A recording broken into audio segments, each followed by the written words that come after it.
antes de iniciar en la ventanita, denme un segundito, en la ventanita de preguntas y respuestas vamos a dejar el enlace para la asistencia. Denme un segundo que ya lo estoy preparando. Listos. Entonces, en la cajita de preguntas y respuestas del evento en directo ya se encuentra el enlace para registrar su asistencia para que lo puedan usar para registrar su asistencia a la presente jornada de capacitación. Eh, en ese sentido, pues vamos a dar inicio en este momento. Quiero entonces dejarlos entonces con nuestra profesional Jenny Arisa Ramos, quien es la persona encargada o que nos va a acompañar en este momento para la capacitación y nos va a hablar precisamente sobre las competencias laborales y su evaluación en los procesos de selección de la Comisión Nacional del Servicio Civil. Jenny, adelante.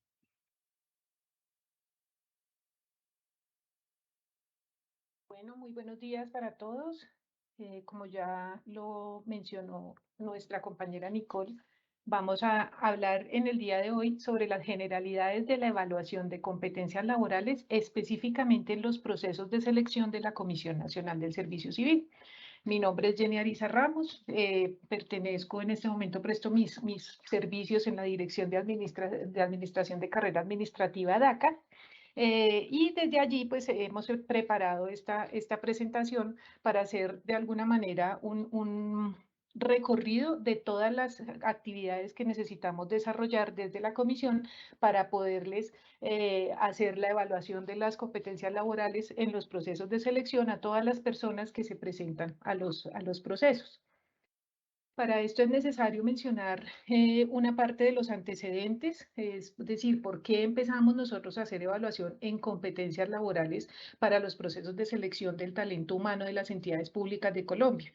Entonces tenemos un punto supremamente importante, un hito histórico que fue la expedición de la Carta Iberoamericana de la Función Pública en el año 2003.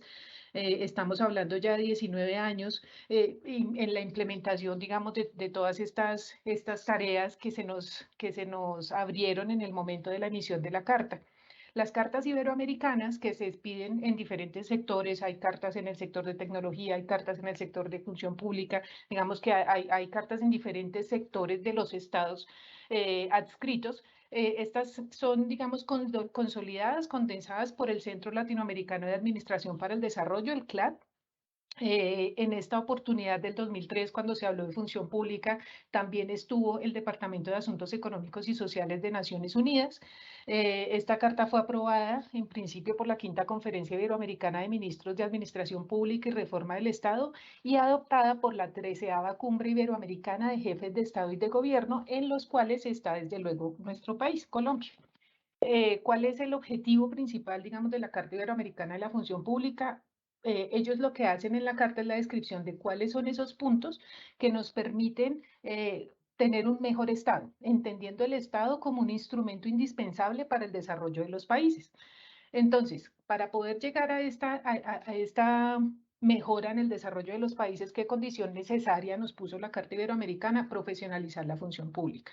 ¿Cómo hacemos para esa profesionalización? Entonces aparecieron ahí una serie de conceptos de los que hemos escuchado seguramente hablar con alguna frecuencia en relación con los procesos que adelanta la comisión. Entonces aparecen conceptos como el mérito, la capacidad, la vocación de servicio que es necesaria para poder desempeñarlos como servidores públicos, la eficacia en el desempeño de las funciones, tanto de los individuos, de los servidores públicos, como de las entidades como tal, la responsabilidad, los niveles además distintos de responsabilidad que manejamos en cada uno de los estamentos de las entidades en donde nos encontremos desarrollando las funciones, la honestidad, desde luego, y la adhesión a los principios y valores de la democracia.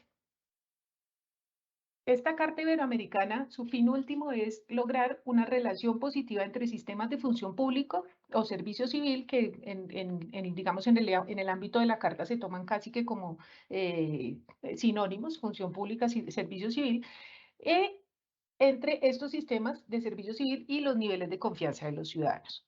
Entonces, también, ¿qué se busca con esto? Que exista un mayor nivel de eficacia gubernamental, que se implementen lo que ya hemos visto que se ha venido implementando también acá en Colombia de actividades de lucha contra la corrupción, es decir, todo este tema de transparencia, de rendición de cuentas. Bueno, digamos que salen varias actividades a partir de los planteamientos de la Carta, y la capacidad de crecimiento económico sustentable en los países. Los resultados de las entidades públicas dependen de las personas exclusivamente. O sea, cuando se hablaba de entidades antes como que se imaginaba uno el edificio, pero pues definitivamente no es el edificio, ni es el nombre, son las personas que componen esas entidades. Entonces, ¿de qué dependen esos resultados? Primero, de la adecuación a las tareas que se deben realizar. Por lo tanto, el suministro del capital humano, en este caso desde los procesos de selección, deben ajustarse a las necesidades organizativas. Esas necesidades organizativas, como lo sabemos en el sector público, tenemos todo documentado en donde tenemos todos los mapas de gestión por procesos, todos los documentos relativos a la planeación estratégica, los KPIs, etcétera. Tenemos claras cuáles son las tareas que debemos realizar, tanto como entidades como cada uno de los funcionarios a través del manual específico de funciones y competencias laborales. Por eso es un instrumento supremamente importante en todo el desarrollo y la implementación de los preceptos de la Carta Iberoamericana. También debemos tener claras estas tareas para poder gestionar de manera ágil todos los procesos de ajuste necesarios. Cuando una persona ingresa al sector público, cuando una persona asciende en el sector público, cuando una persona asume un encargo, asume funciones de otro empleo que originalmente no era el que tenía asignado. Es decir, cómo empezamos a gestionar el cambio dentro de las organizaciones públicas. Pero también esos resultados de las entidades públicas son consecuencia directa de las conductas observadas de las personas en su trabajo. ¿Qué son las conductas? Todas esas cualidades o competencias que determinan la idoneidad para el desempeño de las funciones del empleo por parte de una persona. Y también, desde luego, las conductas dependen de nuestra motivación o del grado de esfuerzo que estamos poniendo, que estamos dispuestos a aplicar mientras realizamos el trabajo. Entonces, con estas, digamos, claridades de la Carta Iberoamericana, en Colombia, pues digamos que acá solamente puse unos ejemplos que son los que están relacionados con el tema que voy a desarrollar, desde luego que el impacto ha sido muchísimo mayor. Entre otros, tenemos la actualización de los manuales de funciones a manuales específicos de funciones por competencias laborales, que desde el Departamento Administrativo de la Función Pública se adelantaron una serie de acciones para esta actualización. Se desarrollaron los planes institucionales de capacitación para el desarrollo del talento humano, también ajustados a competencias. Recuerden que antes hablábamos de recurso humano. Antes las oficinas de talento humano no pensaban en el talento, sino eran básicamente relaciones industriales o recursos humanos o oficinas de personal. Simplemente pagamos los impuestos, le pagamos a las personas para que puedan mantener la operación de la entidad y no más. Y pues obviamente esto ha tenido también una evolución en toda la historia. Se ha trabajado también mucho en el fortalecimiento de procesos de inducción, de entrenamiento, de desarrollo. Ya se habla de la gestión de las personas también al interior de las organizaciones a partir del tema de competencias laborales. O sea, es decir, las competencias laborales las tomamos en todo el ciclo de vida de un empleado en la entidad pública, en el ingreso, en el desempeño, en la capacitación, en los planes de ascenso, también incluso en la desvinculación. Eh, También se generaron varias actividades alrededor de la reorganización de la gestión administrativa y de los procesos en general de talento humano, como les acabo de mencionar. También la Carta nos obligó a recordar y a aterrizar lo establecido por la Constitución Política del 91, que nos dice en el artículo 130 que habrá una Comisión Nacional del Servicio Civil responsable de la administración y vigilancia de los servidores públicos, excepción hecha de las que tengan carácter especial. Entonces, en esta oportunidad se hicieron las gestiones, pues desde luego para conformar la Comisión Nacional como la tenemos actualmente. Esta expedición de la Ley 909, ¿qué nos permitió? Perdón. Nos permitió incorporar los conceptos de mejora en el empleo público establecidos desde luego en la Carta Iberoamericana de la Función Pública, hacer más efectivo el servicio que se prestaba al ciudadano gracias a la profesionalización de los recursos humanos, flexibilizar la organización y gestión de la función pública, establecer responsabilidades de los servidores públicos, definir los perfiles ocupacionales definidos por competencias y fundamentar tanto el ingreso y como la permanencia de los servidores públicos basados en el principio del mérito. El mérito entendido como las capacidades, las habilidades, todas las cualidades humanas que la persona ha desarrollado a partir tanto de procesos formales o no formales de educación, como a partir de la experiencia que ha tenido, digamos, en el sector laboral. También tenemos acá este antecedente, pues cuando se conforma la comisión actual, se distribuyen o se reorganizan más bien algunas de las actividades frente al Departamento Administrativo de la Función Pública, que es cabeza de sector de la función pública en el país. La comisión pasa a ser un organismo independiente con el objetivo principal de proteger el principio de mérito, establecer los lineamientos y elaborar las convocatorias a concurso de las entidades de su competencia y administrar y vigilar la carrera administrativa de las entidades que le han sido asignadas por ley. Y el Departamento de Administración de Función Pública, el Departamento Administrativo de la Función Pública continúa con los demás procesos relacionados con la función pública, en tanto la dirección y gestión del empleo público, la gerencia pública, la organización del trabajo, la capacitación, los incentivos, los planes de vacantes, bueno, todas estas otras actividades que desarrollan las entidades públicas siguen siendo administradas por el DAF. La ley 909 nos muestra unos principios que son los que orientan el ingreso y la permanencia de los servidores públicos en la carrera administrativa.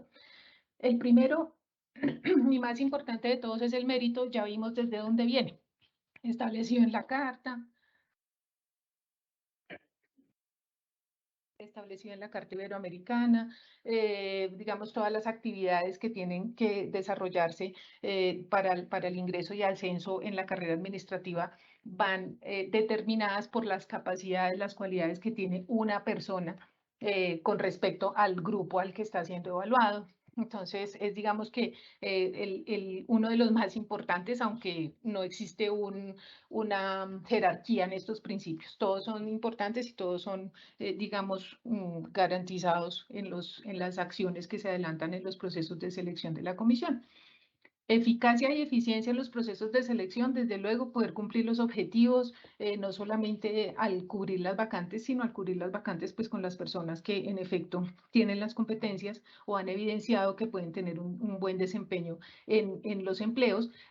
En razón a lo estipulado en los manuales específicos de funciones y competencias laborales. Por eso este manual y tenerlo actualizado en las entidades es de suma importancia para poder tener procesos de selección eficientes y válidos.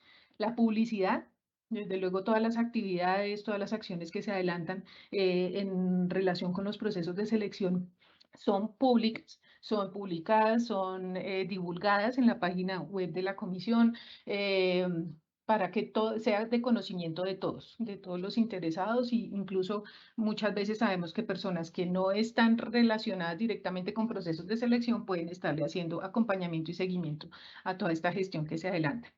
La transparencia en la gestión de las convocatorias, en este sentido, pues todas las tareas que se adelantan para poder cumplir los fines de los procesos de selección, la contratación de operadores, cómo se van adelantando las etapas, incluso qué acciones judiciales se nos presentan en el marco de los procesos de selección, todo eso va quedando publicado y pues también en relación con el proceso de rendición de cuentas que se adelanta también desde luego desde la entidad.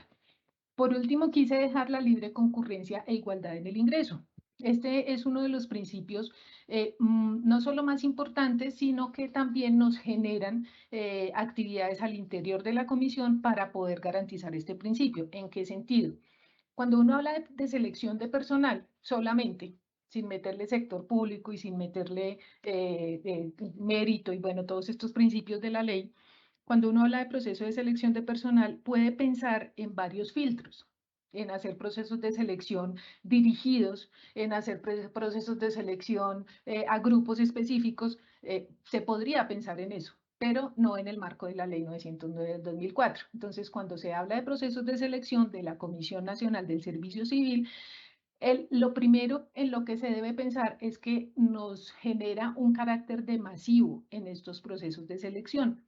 Por eso también los instrumentos que utilizamos, como ya ahorita lo vamos a ver, y toda la forma como desarrollamos los procesos de selección, van pensando en este principio, en que no se puede desconocer que es muy importante que cualquier persona en el país, cualquier persona colombiana, de ciudadanía colombiana, que considere que cumple con los requisitos para ocupar un empleo, está en todo su derecho de participar. Por lo tanto, siempre estamos a la expectativa. Cuando sacamos un proceso de selección, desde luego se manejan unos estimados, pero pues realmente no dejan de ser estimados hasta que se cierran las inscripciones. Entonces, por eso a veces hay muchísimas personas interesadas en una misma vacante. Los números nos pueden cambiar sustancialmente de una convocatoria a otra, de un proceso de selección a otro, de una entidad a otra. Es decir, todo esto nos va variando en razón a este cumplimiento de la libre concurrencia e igualdad en el ingreso. ¿Cuál es digamos, las etapas de los procesos de selección que nos detalla la ley 909? Entonces, en el artículo 11, entre las funciones nos dicen, comisión, hay que realizar los procesos de selección para el ingreso al empleo público a través de universidades públicas o privadas o instituciones de educación superior que contrate para tal fin. En este momento, ellos son conocidos como operadores. Digamos que utilizamos ese término para incluir ahí tanto universidades públicas, privadas o IES, son los que operan algunas de las etapas de los procesos de selección. Estas entidades, estos establecimientos, desde luego son contratados por la comisión bajo las normas de contratación pública, siempre los procesos son públicos, son publicados en SECOP, son de libre acceso para todo el mundo, ¿no? Pero esto es importante que lo tengamos en cuenta porque ya cuando vayamos adelantando en el tema, vamos a contarles cómo se desarrollan las etapas para tener pruebas dentro de los procesos de selección. Entonces, la ley nos dice que hay 5 etapas en el proceso. La primera es la convocatoria, que es una etapa que adelanta directamente la comisión con la entidad, que es la dueña de las vacantes, digamos, pero pues también desde luego la comisión hace como toda su asesoría técnica y la orientación a la entidad para poder determinar cuáles son los instrumentos más válidos, más viables, para que puedan identificar entre toda la ciudadanía que se presenta cuáles son las mejores personas, digamos, para poder ocupar esos empleos que ellos están ofertando. Se inicia la etapa de reclutamiento, esto también es por parte de la comisión. En la etapa de reclutamiento, pues básicamente se hace la venta de pines, se consolidan cuántas personas se presentaron están interesadas, están aspirando a cada uno de los empleos con base en la venta de los derechos de participación y demás. Luego seguimos a la etapa de pruebas, que es en donde ya aparece el tema de la contratación de los operadores y se inicia también la ejecución, o sea, eso que dijimos en la convocatoria que íbamos a seleccionar, ya empezamos aquí a desarrollarlo, a diseñar los instrumentos y demás para poder hacer la elección de las personas que entre los que se admiten en el proceso de selección, cuáles son los que van a quedar, digamos, en listas de elegibles una vez se acaben las etapas de pruebas. Ahorita nos vamos a centrar en pruebas, pero también les quiero contar que después de pruebas hay otras 2 etapas. Primero, la generación de listas de elegibles, donde se consolidan todos los puntajes que obtienen las personas en las distintas pruebas que presentan en el proceso de selección. Estas listas, desde luego, son conformadas conforme a lo que dice la ley en estricto orden de mérito, los puntajes superiores, pues desde luego siempre tendrán mayor posibilidad y también hay que tener en cuenta en esta conformación las tablas que se indicaron en la convocatoria. ¿Cuáles tablas? Las que nos dicen, estas son las pruebas que tiene el proceso de selección, este es el porcentaje que tiene cada una de las pruebas y este es el carácter, porque hay unas pruebas que eran eliminatorias, otras clasificatorias. Bueno, con toda esta información se conforman las listas de elegibles y se da inicio al periodo de prueba ya directamente con la entidad. Entonces, nos vamos a centrar de aquí en adelante en la etapa de pruebas, para que alisten también sus preguntas relacionadas con pruebas, básicamente. ¿Cuál es la finalidad de la etapa de pruebas? Esta nos la especifica el decreto 1083 del 2015. Entonces, lo que se debe buscar con las pruebas que se apliquen en los procesos de selección es apreciar la capacidad, idoneidad y adecuación de los aspirantes a los diferentes empleos que se convocan. Pero además, estos instrumentos nos deben permitir establecer una clasificación de los candidatos respecto a qué? A las calidades requeridas para desempeñar con efectividad las funciones de un empleo o cuadro funcional de empleo. Aquí vuelve y aparece la importancia del manual específico de funciones. O sea, todo el proceso de selección, la comisión, el operador, o sea, todas las personas, todos los actores involucrados en la selección del personal, de todo el universo de inscritos, digamos, de todo el universo de inscritos en un proceso de selección, se eligen con base en qué, en lo que se especifica en el manual de funciones. ¿Por qué insisto tanto en esto? Porque a veces recibimos algunos cuestionamientos en donde nos dicen, no, es que la persona que llegó definitivamente no está haciendo lo que necesitamos que haga. ¿Y qué decía el manual? No, es que en el manual no está lo que realmente hace ese empleo. Ah, bueno, ojo con eso. Entonces, como estamos acá entre entidades, y entonces por eso de una vez aprovecho para hacer la cuña de la importancia, hacerla, no reiterarla, porque sé que todo el tiempo hablamos de eso, reiterar la importancia de mantener esos manuales de funciones absolutamente actualizados. La valoración de estos factores de la capacidad, la idoneidad y demás se efectúa a través de medios técnicos, los cuales deben responder a criterios de objetividad e imparcialidad. También nos dice que los medios técnicos o que en los medios técnicos pueden existir pruebas escritas, pruebas de ejecución, análisis de antecedentes, entrevistas, evaluación de cursos que se hacen en el marco de procesos de selección, entre otras muchas. Y también nos dicen, debe tener, cada proceso de selección debe tener por lo menos dos. Entonces, usualmente, digamos que en varios de los procesos de selección se mantiene la prueba de análisis de antecedentes, dada la posibilidad de obtener puntuación a partir de las tablas de valoración de la prueba de análisis de antecedentes, en donde podemos calificar cuáles son los estudios de la persona, los estudios que ha adelantado, cuáles son los cursos de formación para el trabajo y el desarrollo humano que ha tenido, qué tan preparado está para no solamente en la parte cognitiva, en la parte de conocimiento, sino también cuáles son las habilidades que esa persona tiene, cuáles son como esas competencias blandas que tiene la persona que le pueden aportar al desarrollo de las funciones. Recordemos que en este tema de competencias laborales no es solamente importante el saber, sino el saber hacer y también incluso el saber ser. Cuando uno está trabajando en grupos de trabajo, es muy importante tener esas competencias del ser para poder, digamos que, tener un mejor desempeño. Entonces, se han organizado principalmente procesos de selección en donde se mantiene análisis de antecedentes y en muchas de ellas pruebas escritas. Ya hemos ido cada vez con mayor frecuencia incluyendo pruebas de ejecución para algunos de los empleos y pues también digamos que tenemos algunos procesos con cursos y con entrevistas, ¿no?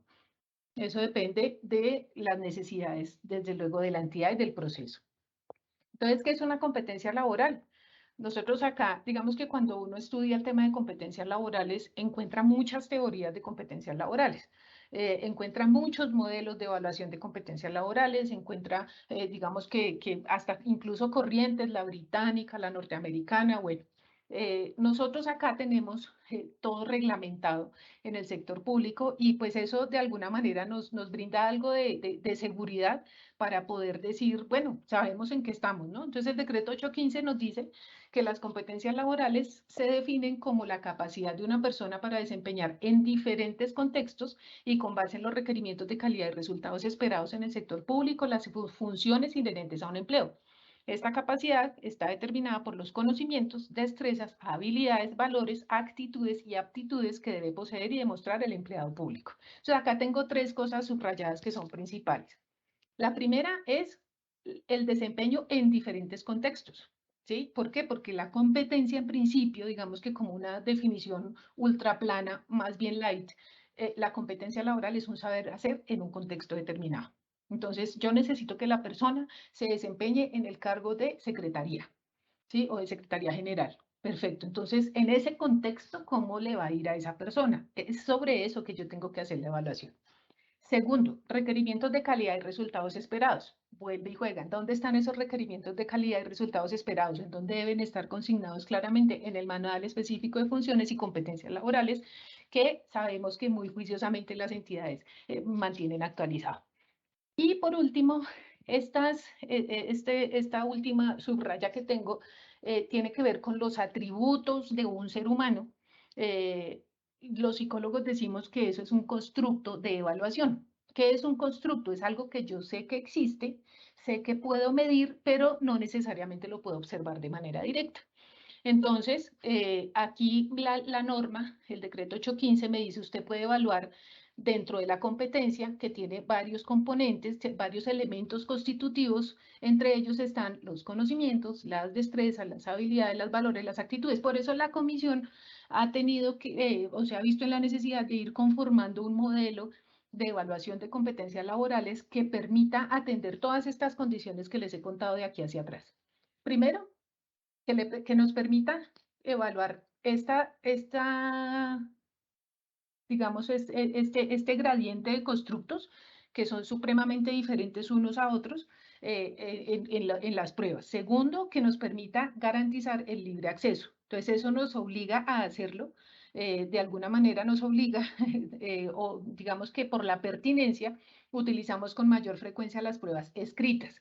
¿Sí? Entonces ahí tenemos otra condición que es muy importante. ¿Por qué pruebas escritas? Porque cuando es un proceso masivo, para calificarlas, procesarlas y responder reclamaciones de manera objetiva, es mucho mejor si lo hago en pruebas escritas que si hago que si aplico otro tipo de pruebas o hago otro tipo de evaluaciones que de pronto terminen siendo subjetivas, porque definitivamente en el marco del sector público de la selección de empleos en la comisión, pues no podemos pasarnos a la parte subjetiva porque es un proceso que tiene que garantizar esos principios que ya les conté. Entonces, estos elementos nos llevan a que tengamos necesidad también de guiarnos por algunos, digamos, por algunas buenas prácticas que existan en las profesiones, en este caso la profesión de los psicólogos, que son los llamados a hacer el diseño, la construcción, la evaluación de estas pruebas que nos permiten la evaluación de estas características humanas que no solamente las vemos en la ejecución, sino que necesitamos poderlas evaluar de alguna manera objetiva para poderlo hacer en el marco del proceso como nos lo estableció la carta y nos lo dice la norma.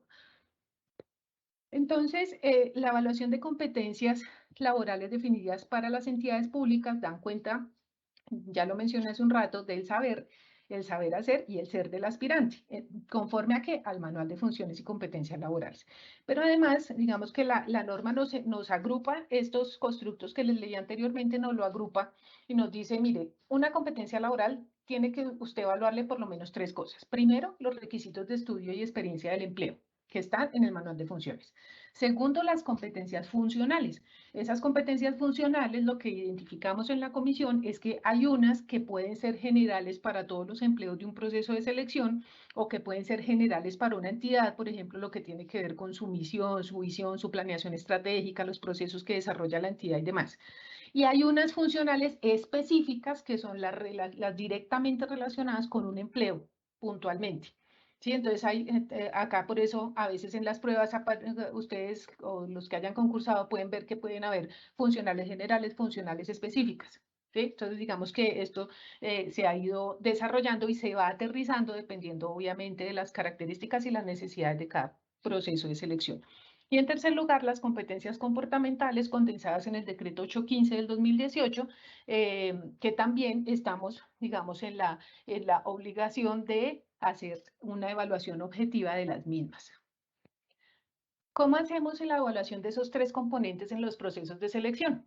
Primero, los requisitos de estudios y experiencia consignados en los manuales específicos de funciones y competencias laborales los revisamos cuando hacemos la verificación de cumplimiento de requisitos mínimos. Entonces, las personas se inscriben o incluyen sus documentos en la plataforma de CIMO y se hace una validación. Yo dije que era psicóloga y que tenía 5 años de experiencia en el CIMO, pero además alguien verifica que efectivamente ahí quedó mi diploma válido de psicología y las certificaciones válidas que dan cuenta de esos 5 años de experiencia, es decir, de los estudios y la experiencia que cada persona tenga. Eso que permite saber si yo soy admitida o no admitida en el proceso de selección y para el fines del proceso como tal, pues tener el consolidado de cuáles personas son admitidas y no admitidas para cada proceso de selección. Adicionalmente, después de la etapa de pruebas, se hace la prueba, después de la etapa de pruebas escritas, de la aplicación de pruebas escritas, se hace la prueba de valoración de antecedentes. Entonces aquí lo que hacemos es calificar conforme a las tablas de valoración de antecedentes que siempre están puestas en los acuerdos de convocatoria de cada proceso de selección, calificamos la educación y experiencia que acredita el aspirante y que son adicionales a los requisitos mínimos para el empleo. por el que está concursando. En segundo lugar, las competencias funcionales, ¿cómo hacemos esa evaluación? Entonces, lo primero es que tenemos nosotros en el país, digamos, en la cantidad de entidades con bastantes especificidades en sus misiones, en su conformación, en su planeación estratégica, tenemos muchas entidades muy disímiles, ¿sí? Eh, y desde luego, al interior de cada entidad, los empleos también muchos son muy diferentes a otros. Entonces, acá incluso tengo ahí anotado el tema de la recomendación del BID. Ellos nos hicieron un diagnóstico institucional del servicio civil en América Latina y comparaban a Colombia con países como Bélgica. Entonces decían, oiga, mire, Bélgica habla de grupos de empleos. Acá en Colombia hablamos de algunas familias de empleos que se llaman cuadros funcionales de empleos, pero sabemos que muchos de los empleos de una planta de personal no necesariamente caben en un cuadro funcional de empleos. ¿Por qué? Precisamente por esa especificidad que se maneja al interior de cada una de las entidades. Y cuando tenemos empleos en donde se agrupan, perdón, cuando tenemos procesos de selección en donde se agrupan distintas entidades, pues eso nos plantea un reto adicional que es buscar cuáles son las posibilidades de agrupación, si las hay, en aras de hacer evaluaciones más válidas, más confiables y más, digamos, que tengan un mejor nivel de calidad conforme a los estándares por los que nos guiamos, que ya ahorita les voy a contar cuáles son. Entonces, en ese universo de empleos con multiplicidad de características y particularidades, nosotros en la comisión hacemos todo un análisis de cada una de las ofertas de empleo que se tienen en un proceso de selección para poder agrupar y hacer matrices de prueba que nos permitan atender a la particularidad de los empleos, pero sin desconocer los principios que ya sabemos que tenemos para poder hacer estos procesos de selección. También en competencias funcionales se han adelantado mesas de trabajo desde el año 2005 más o menos para identificar y estandarizar competencias laborales, un ejercicio adelantado por la función pública, por la ESAP y por el SENA. Entonces ya tenemos algunas competencias para el sector público identificadas, estandarizadas, normalizadas, e incluso el SENA ya certifica varias de ellas, empleos sobre todo de carácter técnico y asistencial. Eh, este es también de los temas con los que nos enfrentamos cuando hacemos las pruebas en los procesos de selección de la comisión. Y es que si bien tenemos, no recuerdo exactamente el número en este momento, pero tenemos muchísimas normas de competencias laborales ya normalizadas y certificables en Colombia para empleos de nivel profesional, de los que encontramos desde luego en las plantas de personal de las entidades públicas y convocamos a los procesos de selección, muchas veces encontramos que todavía no están normalizados y digamos que pues ahí se hace un diseño diferente del instrumento de evaluación.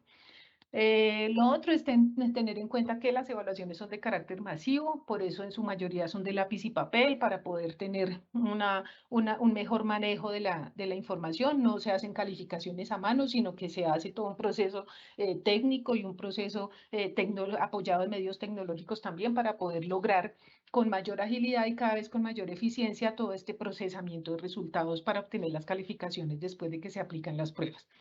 El artículo 28 de la Ley 909 es importantísimo para nosotros, entre otros literales, nos dice, usted tiene que utilizar instrumentos confiables y válidos. Entonces, cuando nos hablan de confiabilidad y validez de los instrumentos, volvemos de nuevo a los preceptos de la psicometría, que son digamos, es la rama de la psicología encargada de poder objetivar, o sea, hacer objetiva la evaluación de esos constructos, de esos elementos o cualidades humanas que nos dice la ley que le hagamos a las personas que se inscriben en los procesos de selección. Entonces, por eso, digamos que la psicometría acá en la comisión ha alcanzado un nivel supremamente importante, porque realmente es desde allí, desde donde podemos tener la garantía de confiabilidad, de calidad de estos instrumentos que se utilicen a través de los procedimientos que se definen desde la psicometría. Y también, pues, la particularidad que ya les había comentado de hacerlo los procesos a través de contratos o convenios con universidades o IES. Por último, está también las competencias comportamentales, que también se incluyen en la parte de evaluaciones de lápiz y papel. Son características de la conducta exigidas como estándares básicos para el desempeño del empleo y estas se definen con base en la responsabilidad por el personal a cargo, habilidades y aptitudes laborales, responsabilidad frente al proceso de toma de decisiones, iniciativa de innovación en la gestión, valor estratégico e incidencia en la responsabilidad. Y el decreto 815 del 2018 es el que nos dice cuáles son las que debemos evaluar común para todos los servidores públicos y cuáles debemos evaluar por nivel jerárquico.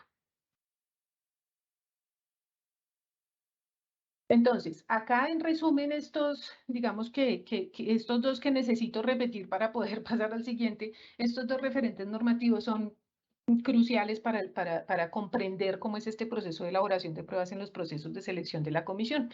Uno es el artículo 28 de la Ley 909, la confiabilidad y validez. O sea, tenemos que tener instrumentos confiables y válidos para poder verificar la capacidad y las competencias de esos aspirantes que quieren acceder a los empleos públicos de carrera. Y el decreto 1083 del 2015, en donde nos dice debemos apreciar la capacidad, idoneidad y potencialidad de los aspirantes, pero además compararlos entre ellos para poder establecer esa clasificación que nos ordena la norma para poder, desde luego, al final conformar las listas de elegibles y darle cumplimiento efectivo al objetivo de los procesos de selección. Entonces, esa cualificación técnica nos lleva a los preceptos de medición y evaluación psicológica. Dentro de la psicología, ¿qué es una prueba? Es un procedimiento o método usado para examinar o determinar la presencia de algún factor o fenómeno. Una prueba psicológica es cualquier instrumento usado para medir la conducta o atributos como las actitudes, el funcionamiento emocional, la inteligencia, las habilidades cognitivas, las aptitudes, los valores, los intereses, las características de personalidad, es decir, los que nos contempla la norma y muchos otros más. Los constructos, que ya he mencionado varias veces esa palabra, son procesos o eventos psicológicos empíricamente verificables y medibles, pero no observables en sí mismos. Y el diseño, validación y aplicación de las pruebas en los procesos de selección de la comisión están orientados por estos estándares internacionales de medición y evaluación. Entonces está la Asociación Americana de Investigación en Educación, la Asociación Americana de Psicología, el Consejo Nacional de Medición en Educación, la Comisión Internacional de los Test. Estos estándares, digamos que lo que nos permite es adelantar las etapas que nosotros desarrollamos para poderles aplicar una prueba a las personas que se inscriben en un proceso de selección. Se adelantan todas estas etapas guiándonos por los estándares que son como un consolidado de buenas prácticas. Es decir, como los principios en gerencia de proyectos hay buenas prácticas también. Entonces, son las buenas prácticas, o sea, las cosas que han hecho los que han tenido resultados exitosos en la evaluación objetiva, con calidad y teniendo instrumentos confiables para medir atributos psicológicos.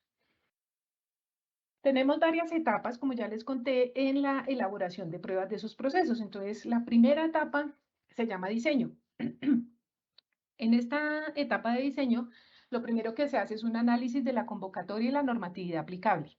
Se revisan según la convocatoria qué tipos de pruebas vamos a tener para un proceso de selección en particular. Esto se hace desde el inicio, cuáles son las entidades que se involucran en un proceso de selección. Hay unos procesos que se hacen solo para una entidad, hay otros procesos donde se agrupan entidades, entonces eso nos hace pues que revisemos todas todas las particularidades de esas entidades y de los procesos administrativos que desarrollan.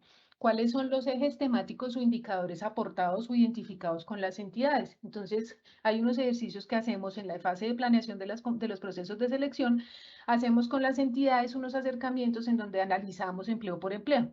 Venga, y acá, ¿qué es necesario evaluar en este empleo? Entonces ahí es donde yo les digo, entra una parte, desde luego, es la asesoría técnica de la comisión, pero también acá prima muchísimo qué es lo que sabe la entidad, o sea, ese saber que ustedes tienen en las entidades acerca de lo que hace cada uno de los empleos y cuál es la importancia de cada uno de ellos para cumplir los fines de la entidad. Se hace ese análisis de OPEC y se empiezan a identificar similitudes. Hay veces que uno encuentra que hay, por ejemplo, varios profesionales de una misma área que desarrollan funciones similares, bueno, y que son de alguna manera agrupables, susceptibles de agrupación en un mismo instrumento de evaluación. En la fase de diseño, la parte más importante, la pregunta más importante que necesitamos siempre responder es qué es lo que vamos a evaluar en las pruebas. Entonces, si bien tenemos el precepto normativo, usted tiene que evaluar capacidades, habilidades, bueno, un montón de atributos nos dice la ley. Cuando lo vamos a aterrizar en las pruebas, hay que empezar a filtrar porque no podemos hacer una evaluación, por ejemplo, en donde combinemos atributos sin hacerle un análisis teórico previo a eso, para poder hacer instrumentos confiables y válidos.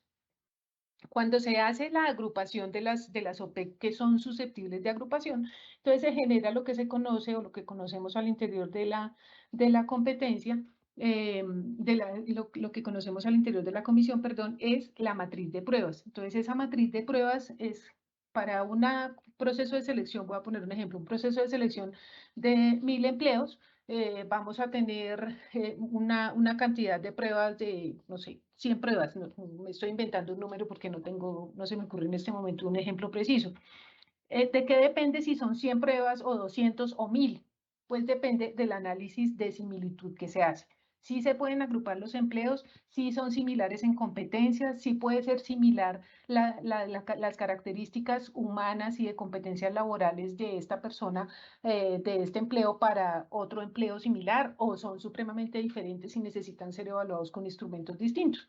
Entonces, esas decisiones se toman para poder tener la matriz de pruebas. Después de esta fase de diseño, cuando ya se tiene la matriz de pruebas definitiva, se inicia la construcción de los ítems. Si estamos hablando de pruebas escritas, o se inicia la construcción de las rúbricas, si estamos hablando de pruebas de ejecución, o el protocolo de entrevistas, si es una prueba de entrevista. O sea, cada una de las pruebas, pues desde luego aquí ya empieza a tener sus particularidades. Pero ¿qué es lo primero aquí? Definimos el marco teórico, el marco conceptual, el marco metodológico para esas pruebas, porque no es solamente que me dice la ley que evalúe la capacidad, y yo digo, yo creo que la capacidad es más o menos algo relacionado con la inteligencia o algo relacionado con la fuerza física, y yo le voy a hacer cualquier cosa. Yo tengo que analizar eso, desde construirle un marco teórico, un marco conceptual, saber cuál es el paso a paso metodológico que vamos a utilizar, porque no es lo mismo hacer una prueba escrita de lápiz y papel, o hacer una prueba de ejecución, o hacer una entrevista, etcétera. Entonces, cada uno de estos tiene, digamos, la toma de decisiones con relación a cada uno de estos constructos de evaluación. Desde aquí, desde este momento de construcción, cuando ya tengo claro el marco teórico y conceptual y demás, también defino el plan de análisis de datos y calificación. O sea, cuando yo apenas estoy diseñando la prueba, la estoy conociendo, estoy creando, no todavía los ítems, sino estoy creando el objetivo de evaluación, el cómo voy a hacer la evaluación de los constructos que definí para ese proceso de selección. Desde ahí ya estoy definiendo cómo lo voy a calificar y cómo lo voy a procesar. No es una cosa que yo hago después de que aplico las pruebas. Desde el mismo momento del diseño estoy pensando en eso.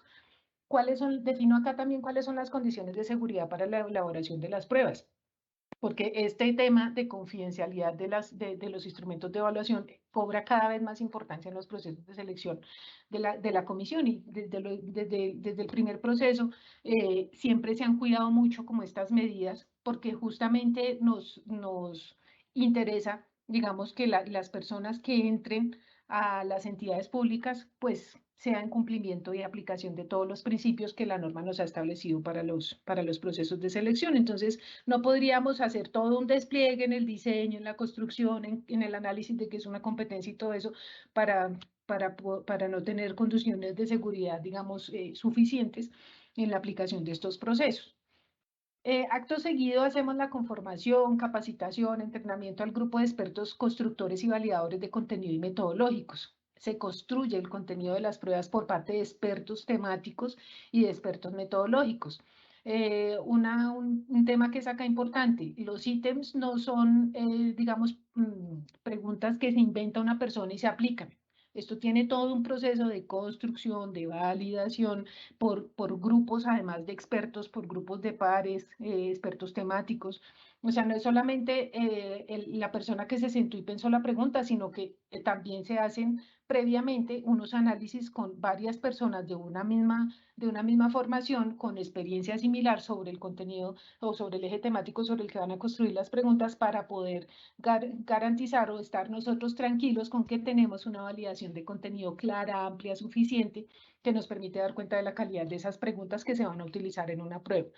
Y también, pues, se dan las pautas de la calificación en el proceso de construcción, unas pautas muy claras, escritas. Desde esto, pues acá, desde luego, todavía vamos mucho antes de aplicar las pruebas. Después de la construcción, ya teniendo los ítems construidos, se hace la validación de los mismos. Entonces, ¿cómo es la validación? Dependiendo desde luego del formato de las pruebas, se definen los procedimientos de validación. Si hay que validar una rúbrica para una prueba de ejecución, se hace un procedimiento. Si es validar unos ítems que van a estar en un cuadernillo impreso, entonces se hace otro procedimiento de validación para poder tener, digamos, información clara, suficiente, incluso se hacen revisiones del contenido de los ítems, de la redacción, de la tipografía, de todas esas cosas, tanto de fondo como de forma, para poder tener la garantía pues, y la tranquilidad de que tenemos buenas pruebas. La aplicación es otro proceso aquí que se desarrolla, que empieza por la planeación de la aplicación. Entonces, confirmamos sitios de aplicación, citamos a las personas, cómo imprimimos el material de evaluación, se publica la guía de orientación al aspirante, se capacita y se entrena al personal de aplicación, los jefes de salón, los coordinadores, los delegados, etcétera. Se establecen y se socializan los protocolos para garantizar la seguridad y confidencialidad del material de aplicación. Esto es una tarea sumamente importante que se adelanta siempre con la misma seriedad en todos los procesos de selección. Luego de la aplicación, usualmente usamos los domingos para aplicar, teniendo en cuenta que necesitamos garantizar pues, que la mayor cantidad de las personas que se inscribieron puedan asistir y no se entorpezcan sus horarios de trabajo y de todas estas cosas. Por eso, usualmente o tradicionalmente, se han hecho la aplicación de las pruebas los domingos. Entonces, el procesamiento de resultados inicia con el desempaque del material. Entonces, después de que se aplicó la prueba en distintas ciudades o en distintos lugares de aplicación, si fue solamente en Bogotá, se recoge el material y se empieza a desempacar. Se organizan cuáles son las hojas de respuesta, cuáles fueron los cuadernillos, se verifica que todo llegó completo, que no llegaron, digamos, alteraciones en los sellos de seguridad que se utilizaron para garantizar la seguridad y confidencialidad del material, etcétera. Y se hace la lectura óptica de hojas de respuesta aplicando además los controles de calidad que ello amerita. Todo esto está, digamos, definido y documentado. Y también se aplican aquí los procedimientos que se definieron en el plan de análisis de datos y calificación que les conté en el diseño. Eso tiene una aprobación desde luego por parte de la comisión y se hace la aplicación de esos procedimientos de plan de análisis de datos. Acá lo que se hace es la obtención de unos indicadores psicométricos que desde la teoría de evaluación psicológica nos permiten determinar si un ítem, una prueba, tuvieron un adecuado comportamiento psicométrico, si nos están midiendo lo que necesitamos medir, si las personas sí se adecuaron de manera suficiente de manera suficiente al instrumento de evaluación y a la condición de evaluación. Toda esa información nos da unos numeritos, unos resultados numéricos que se analizan. A veces hay que entrar a revisar otra vez el contenido del ítem, a veces se tienen que tomar decisiones también de pronto de depurar la escala de calificación antes de obtener las calificaciones. Por eso lo tengo como una etapa aparte. Entonces obtenemos y publicamos las calificaciones, se atienden las reclamaciones, a veces hay personas que piden acceso al material de evaluación y después de toda la atención de reclamaciones se hace la publicación de los resultados definitivos. Actualmente el modelo de evaluación de competencias laborales de la comisión, que yo les decía, bueno, tenemos todo el precepto normativo, pero también necesitamos irlo aterrizando o sea, tenemos el precepto normativo, pero también tenemos los estándares de medición y evaluación psicológica para poder decir, oiga, estos instrumentos así nos van a quedar, nos van a permitir hacer una adecuada evaluación de las competencias laborales. Entonces, en este momento se han venido aplicando procesos de selección en donde tenemos básicamente los dos primeros componentes. Entonces, en competencias funcionales estamos evaluando las habilidades, las capacidades y los conocimientos aplicados. En una época de la comisión se evaluaron conocimiento tácito, memoria, ¿sí? En este momento estamos evaluando el conocimiento aplicado. Entonces, si la persona tiene el conocimiento que se necesita en el área que está indicada en el manual de funciones, pero además sabe aplicarlo en el entorno del trabajo, pues es mucho mejor y seguramente va a tener un mejor desempeño. Pero si además a eso le suma que tiene las capacidades cognitivas, físicas, requeridas para desempeñar muy bien su trabajo, si llega a ser la persona que ocupa el cargo, pues muchísimo mejor. Y si adicional a ello tiene competencias del ser, Entonces tiene habilidades, se expresa bien, planea bien y está en un cargo de planeación, atiende bien público y está en atención al usuario. Es decir, esas habilidades todas van también con relación al empleo. Entonces, de esta manera, con estas tres cualidades, hacemos la evaluación de competencias funcionales. Siempre seguimos evaluando las competencias comportamentales que nos establece el 815, el decreto 815 del 2018, y en algunos de los procesos ya hemos empezado a hacer la evaluación de integridad en aras de la atención al COMPES de transparencia, integridad y legalidad. Entonces hemos estado involucrando un componente de evaluación de integridad ya en algunos procesos de selección y también en algunos procesos cuando la normatividad o la especificidad de la entidad lo exige, se ha hecho la evaluación de rasgos de personalidad. Este por ahora es un componente opcional dentro del modelo de evaluación de competencias de la comisión en las pruebas. Estos componentes, bueno, acá hay una definición, la voy a leer rápidamente. La aplicación de conocimientos es el conjunto organizado de saberes aplicados para resolver diferentes situaciones laborales que pueden presentarse en la administración pública en general o en un determinado empleo público. La capacidad, entendida como potencial físico y cognitivo que permite desarrollar una determinada labor independientemente del contexto laboral. Las habilidades, que son cualidades que uno desarrolla o aprende a partir de la experiencia, que permiten desarrollar de manera óptima las actividades y procesos en el ejercicio de un empleo público. Esto apoya y potencializa, digamos, las otras cualidades para poder tener aún mejor desempeño. La integridad, entendida como el razonamiento moral en términos de la moralidad pública o social que hacen las personas para guiar su proceder de manera recta en diferentes contextos laborales, y los rasgos como una característica estable de la personalidad que guía el comportamiento de la persona en diferentes situaciones. Es decir, es una tendencia recurrente a mostrar una conducta observable en una situación particular. Este último, como les comenté, es opcional para algunos de los procesos de selección cuando la entidad lo solicita. ¿Cómo estamos evaluando en este momento? Tenemos digamos, un formato de preguntas que es a partir de las pruebas de juicio situacional, en donde lo que se pretende es ubicar a la persona en unas situaciones o en unos casos hipotéticos para que pueda, digamos, ubicar entre las opciones de respuesta cuál sería su alternativa o su curso de acción. Entonces, es un instrumento de medición de constructos psicológicos que se caracteriza por presentar a la persona examinada un conjunto de situaciones hipotéticas de orden laboral junto a un conjunto de alternativas. Las alternativas o opciones de respuesta son posibles soluciones frente a las cuales la persona que está siendo evaluada elige solamente una. Entonces se plantea una circunstancia, en la situación, en el enunciado, se dan unas posibles soluciones que el evaluado elige, estableciendo un curso de acción. Esto de que da cuenta de que la persona está digamos, tiene la competencia adecuada, esperada, para poder tener ese requerimiento de calidad que nos define el Manual Específico de Funciones y Competencias Laborales. Perfecto, eso era toda mi exposición hasta el momento. No sé, Nicole, tú me dirás si tenemos alguna pregunta que podamos resolver aquí rápidamente en estos minutos que nos quedan. Jenny, hay algunas preguntas que han sido que se les ha dado respuesta en las preguntas y respuesta en vivos, perdón, en las preguntas y respuestas del evento en vivo, del evento en directo. Entonces creo que pues han sido em, respondidas en su totalidad. Espérame, estoy mirando lo último que han enviado. Bueno, se han publicado acá. Bueno, hay una pregunta que dice que cómo se evalúan las competencias comportamentales que no se encuentran definidas en el decreto 815, porque fueron creadas para una entidad. Estas competencias están establecidas en documentos internacionales que establecen las competencias específicas para sus niveles de cargo y se deben evaluar conforme a estos lineamientos internacionales. No existe un ejemplo sobre la pregunta de la persona que pregunta, pero esa es la pregunta, Jenny.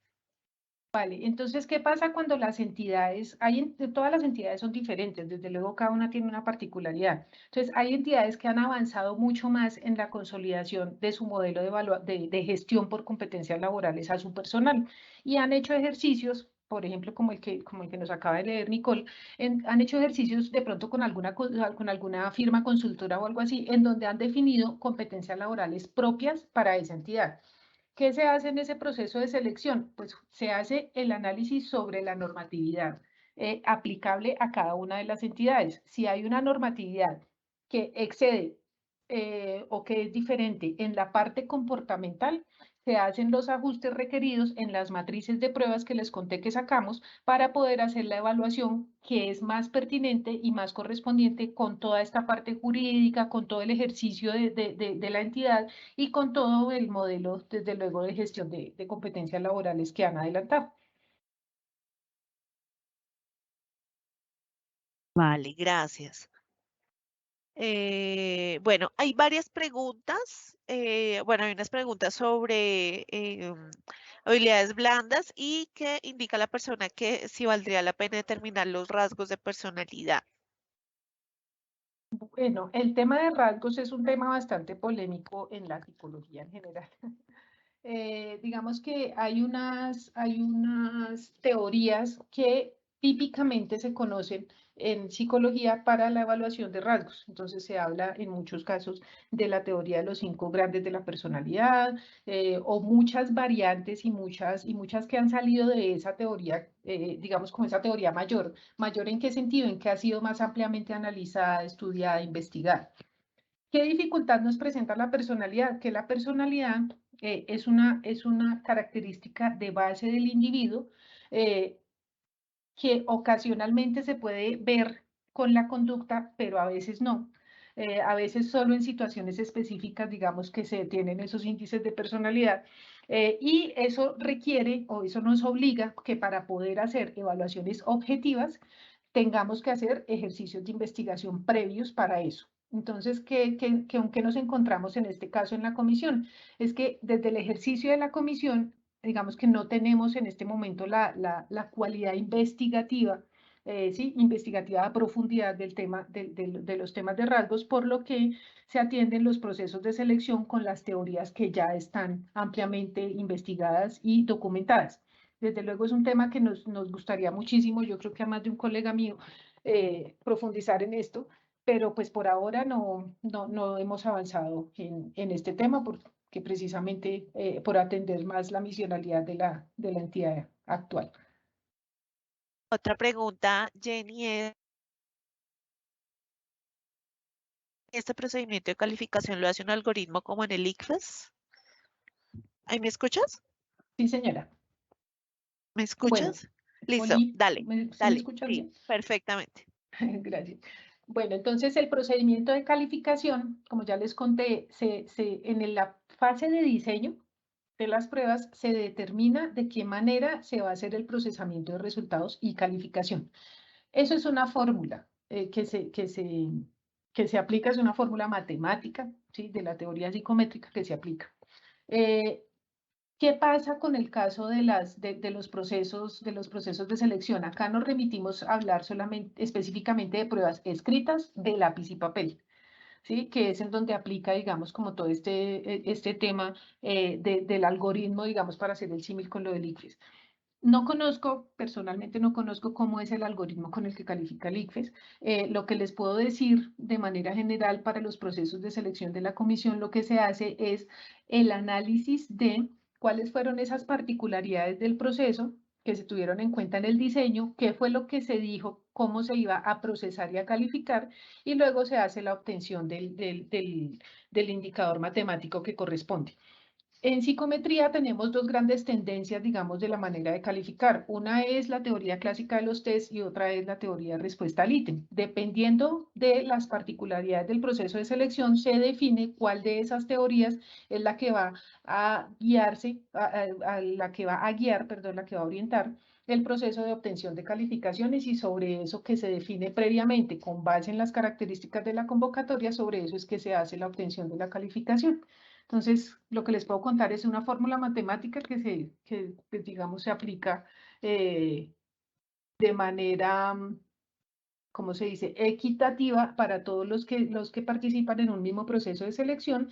Y lo importante aquí es saber es que siempre la parte de calificación está definida desde el diseño de las pruebas. O sea, no es una cosa que se va, digamos, definiendo en el camino, ni mucho menos, sino que ya se tienen previamente definidos los parámetros para obtener esos índices de calificación. Vale. Una última pregunta por efectos del tiempo de este espacio de capacitación. ¿Indica una persona que si hay alguna norma que regule los procesos de selección? Bueno, la norma principal es la Ley 909 del 2004, que es de donde sacamos la mayoría de la información que les acabamos de comentar. Es la norma que nos regula todo. De allí siempre partimos y de los decretos reglamentarios, desde luego, de allí siempre partimos para la conformación o la configuración de los acuerdos de convocatoria. Entonces, ¿qué es lo más importante cuando una persona va a presentarse en un proceso de selección? Tener muy claro lo que está establecido en el acuerdo de convocatoria. En ese acuerdo, dependiendo de la o las entidades que estén involucradas, el régimen de carrera administrativa que aplique a la entidad, o sea, dependiendo de todas esas particularidades, pueden ser aplicados unos decretos reglamentarios u otros. Es decir, Aeronáutica Civil tiene una norma específica, DIAN tiene otra norma específica, Carrera General tiene otra. Entonces, dependiendo de la configuración que se arme para el proceso de selección, no obstante, siempre va a quedar anotado todo el marco legal en cada acuerdo de convocatoria. Listo, Jenny, mil gracias. Bueno, teniendo en cuenta el tiempo y pues también que hay muchas preguntas que no son referente o no hacen referencia precisamente al tema de la capacitación, que es sobre la evaluación de las competencias en los procesos de selección de la Comisión Nacional. Hay muchas preguntas sobre la evaluación del desempeño, sobre la resolución de una solicitud de exclusión. Bueno, hay diferentes preguntas sobre otros temas. Entonces, pues para el caso en particular o para programación de pruebas, bueno, diferentes temas para estos casos, les pedimos el favor, remitan su solicitud por ventanilla única. La ventanilla única está disponible para que las personas puedan realizar las preguntas correspondientes y aquí se los voy a dejar en el en el enlace de preguntas y respuestas. Les voy a dejar la ventanilla única para que allí puedan diligenciar o puedan registrar las preguntas que quedan pendientes. Entenderá, somos dos personas, perdón, una sola persona respondiendo preguntas, mientras Jenny daba la capacitación, una sola persona dando respuesta a estas preguntas y tuvimos más de 800 personas registradas. Entonces entenderán que es un poquito difícil darle respuesta a todas las preguntas del evento en directo. Para lo cual, pues, les dejamos entonces el enlace para que se conecten para que ingresen su solicitud por ventanilla única y puedan darse respuesta de manera rápida. Asimismo, les agradecemos diligenciar la asistencia. Ya volví a indicar el enlace para que puedan registrar su asistencia al proceso de capacitación. Me hacían una pregunta que decía, ¿estaba el espacio para poner entidad? Si no pertenecen a ninguna entidad, pues simplemente pongan personal o pongan no aplica para poder diligenciar el enlace de asistencia. Eh, y pues bueno, les agradecemos muchísimo por su interés, por estas capacitaciones. Les recuerdo también que esta capacitación queda grabada, automáticamente queda grabada. Las personas que desean acceder a esta capacitación lo pueden hacer al finalizar el evento en vivo. Más o menos unos 15 a 20 minutos después, la grabación ya estará lista y pueden acceder a la misma con el mismo enlace con el cual se conectaron a la jornada de capacitación. Entonces, simplemente le dan conectarse, ver en internet y conectarse de manera anónima para que automáticamente la herramienta les reproduzca la grabación. Nuevamente a todos, mil gracias por su asistencia, por su participación.